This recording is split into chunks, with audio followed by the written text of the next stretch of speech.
بینندگان عزیز، ساعت به وقت پراگ رسیده است و این فرصت است که من برای شما سرخط خبرهای روز رو میگم، یعنی موضوعی که در برنامه خبری برای شما ما بعداً تفصیلات خواهیم داد.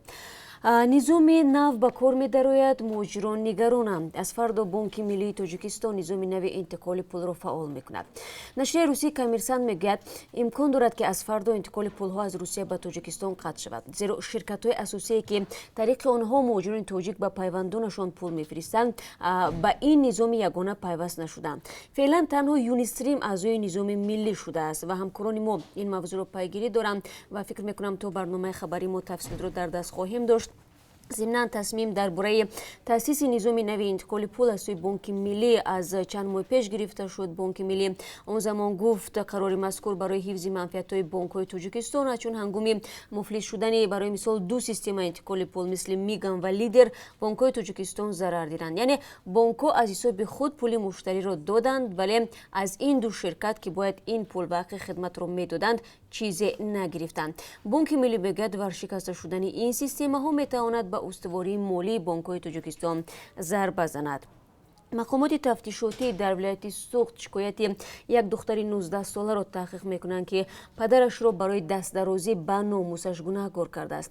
پدر گمانبر در صادر شدن این جنایت در بازداشت است. سازمان گلرخسار که از حقوق این قربانی جنایت شهوانی حمایت میکند میگوید سنجش طبی و سودی صادر شدن چنین یک جنایت را تصدیق کرده، حالا تفتیش قضیه جریان دارد. باید گفت که در تاجیکستان سال 2017 بیش از 50 حادثه تجاوز به ناموس ثبت شده است که نظر به سال از این پیش بیشتر بوده است. در این باره 3 ساعت پس برای شما ما یک صحبت خواهیم کرد. نه جبران پولی دادند، نه خانه های وعدگی. ساکنان یک محله در شهر دوشنبه میگویند چند سال باز در منزل های صدموی به سر میبرند.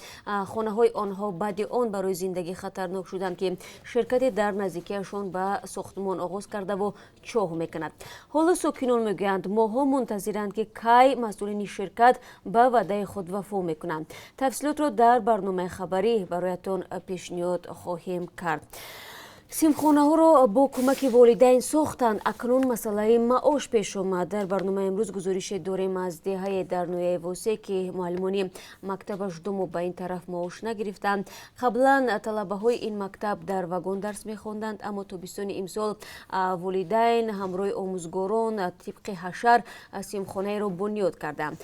بر ضمن این معاش ده ها آموزگار پرداخت نشده است و باید گفت که نویه واسه بزرگترین نویه در منطقه کلوب ولایت خطلان به حساب رفته 72 مکتب دارد و ازبکستان کوشش میکند که به مهاجران مهنتیش کمک رساند و برای آنها، یعنی برای نفرانی که در جستجوی کار به خارج هستند، در سال $210 قرض میدهد. الکی در این باره توافق حاصل شده است و مهاجران تنها باید یک از خودشان حجت پیشنهاد کنند در شکل شناسنامه، عریضه و کفیلی مقامات کار دهنده و باید گفت که این نوع قرض با فایده 10% سالانه داده می شود و ضمناً جایز به تاکید است که مهاجران ازبک به مثل مهاجران تاجیک خیلی زیاد هستند. شمارشان در روسیه که آنها نیز از بود و بوش، یعنی از شرایط وزنی در اون کشور شکایت میکنند. و بینندگان عزیز، این چند از موضوعی بود که من برای شما حالا گفتم. خبرهای از این بیشتر هم داریم که در برنامه خبری بعد از 3 ساعت دیگر منظور شما خواهیم کرد. شما رو منتظر هستیم در پخش مستقیم.